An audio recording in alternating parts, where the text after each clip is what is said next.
Shalom, Gabe Greenberg here, Rabbi of Congregation Beth Israel in New Orleans, Louisiana. Reading this week from Parshat Chaye, Sara, the Netziv's commentary beginning in chapter 24, verse 1. Abraham just concluded burying his wife, mourning for her, and buying a burial plot for her and for their descendants, and is now going to turn from his spouse and partner to their child, Isaac, and finding a wife for Isaac. He's going to entrust that mission to his servant Eliezer. And the passage begins, Va'avraham zaken ba b'yamim. Abraham was old, and he was getting on in his days. V'Hashem berach et Avraham bakol. And God had blessed Abraham in everything. So the first question is on the opening clause of the line. It's a little bit of a redundant language that Abraham was old and he was getting on in his days.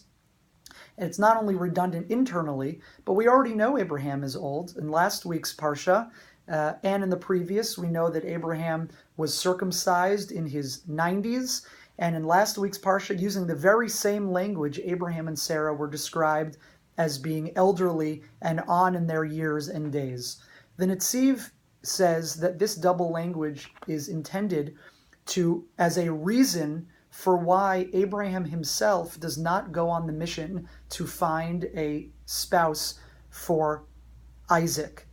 As he says, Ba biyamim, he was getting on in his days. Haya mechashev kama yamim od yichyeh. He was thinking about how many days he had left to live. And he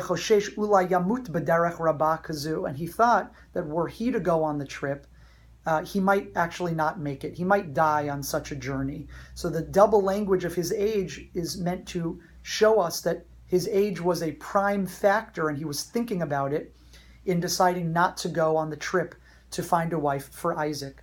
The latter part of the phrase, V'Hashem berach et Avraham bakol, God had blessed Abraham in everything.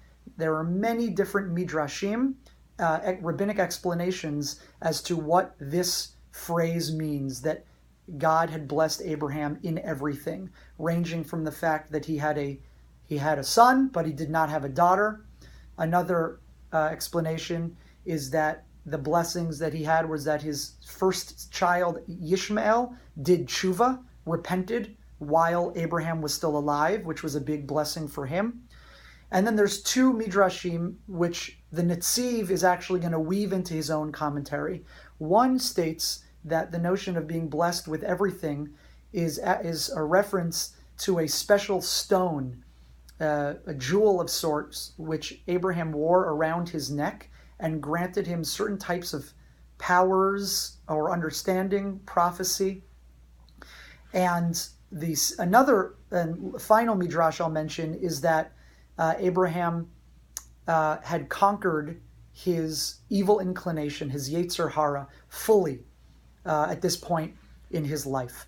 The Netziv begins with this latter part of the verse by saying, this is another reason why Abraham does not go on the journey, Mishum shahayu askav im kol adam, that he was busy with everyone in his community. Zeh ba v'shoel be'inyanei emunah. One person would come and ask him questions of faith and theology. V'zeh lehitpalel. And another would come to pray. And he says that's what the midrash about the stone around Abraham's neck is a reference to prayer and supplication, that people would come and hope to be close to this righteous person who had ways of communicating with the divine. And so Abraham was very busy with these matters and practical matters. He was the head of a nascent, burgeoning religious community, so he really couldn't leave.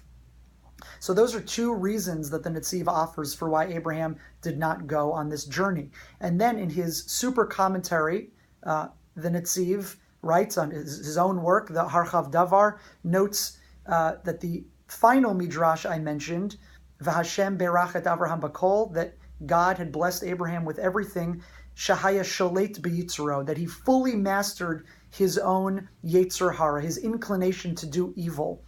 And the Netziv notes that this is true with not just internally, But in his doings with other people, when they would come, he treated them, he was always humble, treated everyone with a smile and with patience.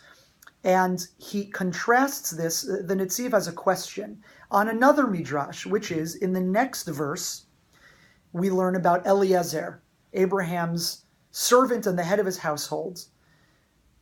Eliezer is described as Avdoz Kan Beito, his Abraham's servant, the elder of the house, Hamoshel Bechol Asher Lo, who ruled over everything that was his. His, the pshat, the simple understanding, is Abraham's. Eliezer ruled, had the day-to-day responsibilities for everything which was Abraham's.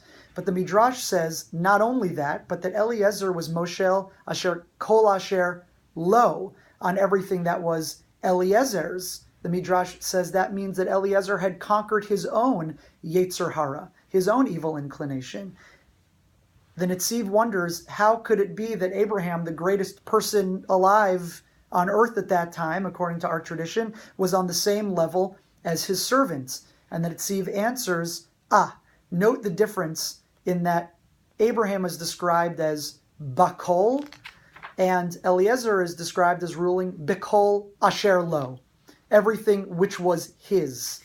The Netziv says that the distinction between these two midrashim is, as I noted, Abraham had mastered his Yetzer Hara fully, internally, and as it manifested in interpersonal relationships, whereas Eliezer had only mastered those which were internal to himself, his personal desires, but not necessarily those having to do with interpersonal relationships. So the Netziv, in his classic style, weaves in these various midrashim and asks a question, posing two midrashim together. How could it be that these two figures are both described as having fully conquered their yetzers, their internal inclination towards evil, and says that through a close reading of the language, we see that Abraham's level was still slightly higher. But of course, we believe Eliezer himself was a great person, a tzaddik, a righteous person, and is entrusted in the continuation of our Parsha with a very holy task in finding the next great matriarch of the Jewish people in Rivka. As always, I wish you a great week, a Shabbat Shalom, and we'll see you next week.